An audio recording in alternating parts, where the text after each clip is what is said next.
ரிஷப ராசிக்காரர்களே, உங்களுடைய ராசிக்கு 5வது வீட்டிலே குரு பகவான் நின்று கொண்டிருக்கும் நேரத்திலே இந்த 2017ஆம் ஆண்டு பிறப்பதனால் எல்லா வகையிலும் உங்களுக்கு நன்மை உண்டாகும். நீண்ட காலமாக குழந்தை பாக்கியம் இல்லாதவர்களுக்கு இந்த ஆண்டு குழந்தை பாக்கியம் எல்லாம் கிடைக்கும். அதே போல பிள்ளைகளுக்கு எல்லா வகையிலுமே ஆரோக்கியம் அழகெல்லாம் கூடி வரும். மகளுக்கு திருமணமும் நடைபெற வாய்ப்புகள் சிறப்பாக இருக்கிறது. மகனுக்கு வேலையும் கிடைக்கும். இந்த ஆண்டிலே உங்களுக்கு எல்லா வகையிலுமே யோகமான பலன்கள் எல்லாம் உண்டாகும். அதே போல செவ்வாயினுடைய ஆதிக்கம் சாதகமாக இருப்பதனாலும் வீடு மனை காணி வாங்கக்கூடிய அமைப்பும் உண்டாகும்.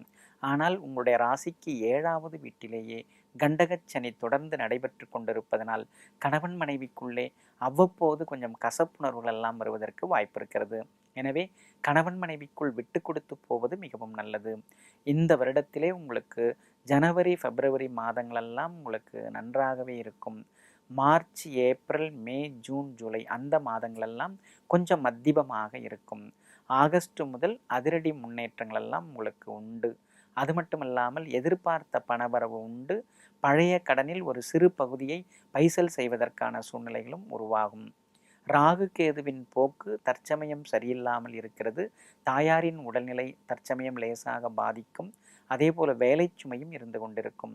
ஆனால் 27/7/2017 முதல் உங்களுடைய ராசிக்கு 3வது வீட்டிலே ராகு பகவான் வந்து அமர்வதனால் அது முதல் உங்களுக்கு எல்லா வகையிலும் நன்மை உண்டு.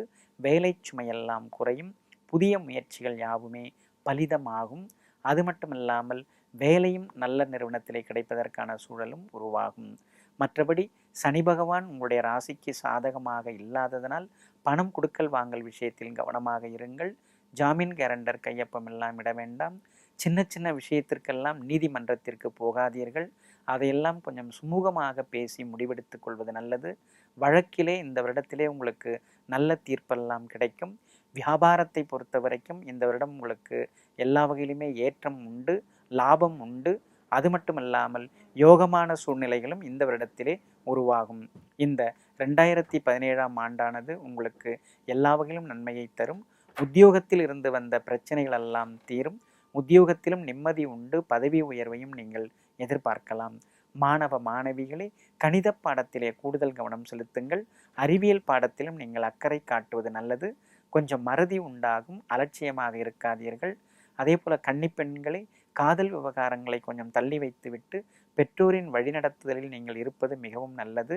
விளையாட்டாக நண்பர்களிடம் எதையோ சொல்ல போய் அவர்கள் அதை விவகாரமாக எடுத்துக்கொள்ள வாய்ப்புகள் இருக்கிறது. எனவே கன்னிப்பெண்கள் கொஞ்சம் கவனமாக இருப்பது நல்லது. மற்றபடி இந்த 2017ஆம் வருடமானது உங்களுக்கு அனைத்து வளங்களையும் அள்ளித்தரும் வருடமாக அமையும். உங்களுக்கு மேலும் நல்ல பலன்கள் எல்லாம் நடைபெற அருகில் இருக்கும் அருகில் இருக்கும் சிவாலயத்திற்கு செல்லுங்கள். அங்கே பிரதோஷ தினத்திலே நீங்கள் பிரதோஷ விரதம் இருந்து சிவபெருமானையும் நந்தியையும் நீங்கள் வணங்குங்கள். எல்லா வளங்களும் உண்டாகும். அது மட்டும் இல்லாமல் மாற்றுத்திறனாளிகளுக்கும் உதவுங்கள். மேலும் நல்லதெல்லாம் நடக்கும்.